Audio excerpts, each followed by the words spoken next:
Breaking. The United States is under economic attack, and the consequences could be catastrophic.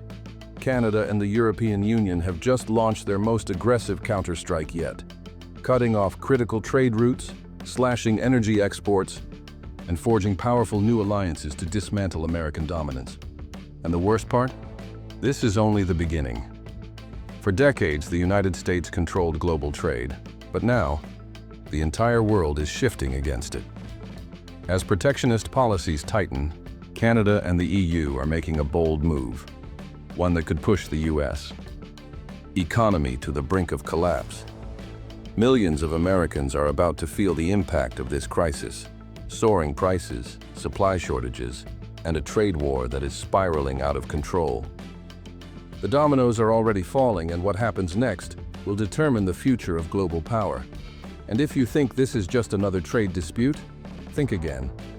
Because what happens in the next few weeks could permanently alter America's position on the world stage. But here's the terrifying part. Washington may already be too late to stop it. But how did we get here? And what makes this crisis different from anything we've seen before? Stay with us, because what we're about to uncover will change everything you thought you knew about global trade. This crisis did not happen overnight. It has been brewing for years, with tensions escalating at every turn. What started as a battle over tariffs has now become an all-out economic war that could redefine global power. The first warning signs came when the United States imposed steep tariffs on steel and aluminum, targeting its biggest trade partners, including Canada and the European Union. This move, meant to boost domestic production, instead triggered a wave of retaliation, one that Washington was completely unprepared for. As the United States tightened its grip with more trade restrictions, Canada and the European Union struck back with their own countermeasures. The result? An economic standoff that is spiraling out of control. Prime Minister Justin Trudeau made it clear Canada would not be bullied into submission. European leaders echoed the same sentiment, forming new trade alliances to reduce dependence on the United States. And just like that, the tide began to turn.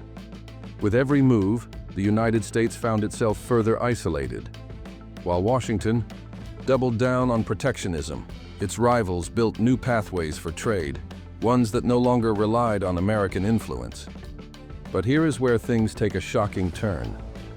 Because Canada and the European Union were not just retaliating, they were rewriting the rules of global trade, and the consequences, they are bigger than anyone expected. Stay with us as we reveal the next phase of this economic war. What happened next blindsided Washington. Canada and the European Union were not just responding, they were launching an economic counterattack designed to weaken the United States' global grip. In a matter of months, Canada secured historic trade deals with Europe and emerging economies, bypassing American markets entirely.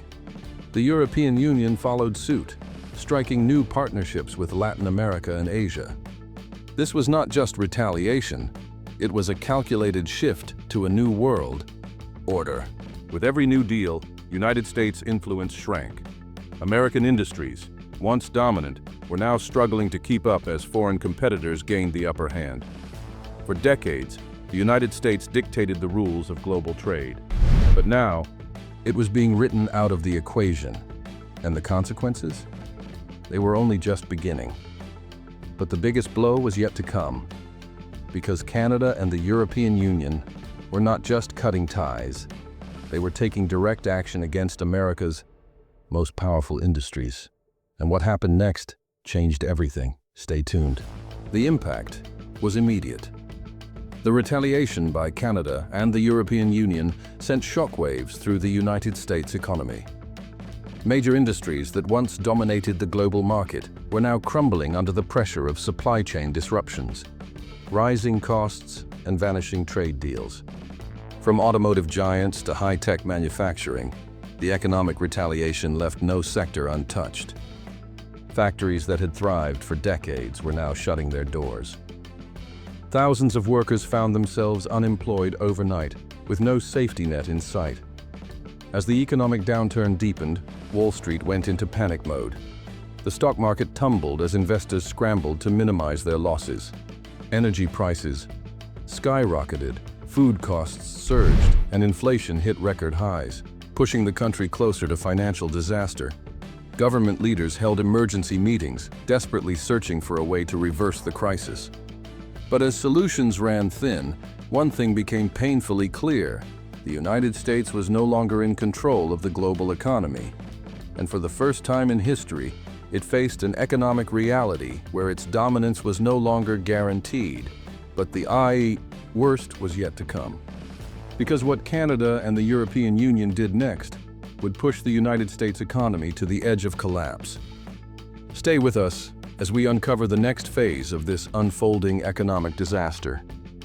What happened next sent shockwaves far beyond the borders of the United States.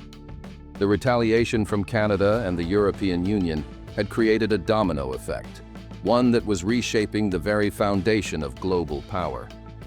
As the United States struggled to stabilize its economy, other nations saw an opportunity.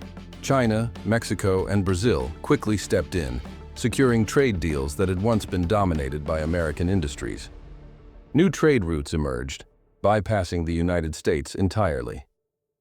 With trade shifting away, major United States corporations found themselves at a crossroads. Many were forced to relocate their operations to remain competitive, while others faced massive losses. The global market had adjusted, and for the first time it was no longer centered around the United States. Economists issued dire warnings. This was not just a temporary setback. The global trade order was evolving, and the United States was at risk of losing its dominant position. If Washington did not act fast, it could be left behind in a world it once controlled. But just when it seemed like the United States was on the brink of losing its global influence, a desperate move changed everything. What Washington did next would either save the country or push it further into chaos. Stay with us as we reveal the next shocking turn in this economic war. As the world adjusted to a new trade reality, financial experts and economists sounded the alarm. This was no longer just a temporary disruption. This was the beginning of an economic transformation unlike anything seen before. Major financial institutions scrambled to assess the damage. The numbers were staggering. United States exports had plummeted, multinational corporations were losing billions, and inflation was surging as supply chains collapsed. The world's largest economy was suddenly struggling to keep up. Some experts predicted that the United States economy could take decades to recover, if it ever did. Others warned that this crisis was only the beginning of a much larger shift in global influence. Could the United States still fight back? Or was this the moment it officially lost its economic dominance? With Washington in crisis mode, policymakers rushed to draft recovery plans. But time was running out, and the global market was not waiting for the United States to catch up. But just when it seemed like all hope was lost, a shocking new development emerged. Could this be the lifeline the United States needed, or would it push the nation further into uncertainty? Stay with us as we uncover the final chapter of this unfolding economic battle. With the economy spiraling and global influence slipping away, the United States had no choice. It needed to act fast. But instead of reversing course, Washington made a desperate move, one that shocked the world. In a stunning turn, the United States doubled down on its trade war, imposing harsher tariffs, cutting foreign investments, and tightening economic policies. This was not a retreat. It was a full-scale counteroffensive. The reaction was immediate. Markets trembled, international partners issued warnings, and diplomatic tensions soared. Some called it a power move, others called it economic suicide. For decades, the United States had led the world economy. But now, it found itself at odds with its former allies, struggling to hold on to its place as a dominant force in global trade. So the question remains, will this last-ditch effort save the United States, or has Washington just made its biggest mistake yet? Let us know your thoughts in the comments below. And do not forget to subscribe for more breaking updates on the global economy. The world has changed. The economic war between the United States, Canada, and the European Union has reshaped global markets, leaving no country unaffected. Trade alliances have shifted, industries have collapsed, and uncertainty looms over the future of the world economy. For the United States, the question remains, was this the necessary wake-up call to reform its policies, or has Washington set itself on a path of irreversible decline? The consequences of these decisions will ripple for decades to come, determining the future of trade, economic power, and global influence. As new strategies unfold and world leaders attempt to stabilize their economies, one thing is certain: this trade war is far from over. The next moves could redefine the global order, with lasting impacts on businesses, governments, and everyday people. What do you think? Has the United States made the right decision, or is this the beginning of its downfall? Let us know in the comments, and do not forget to subscribe for ongoing coverage of the biggest economic shifts shaping our world today.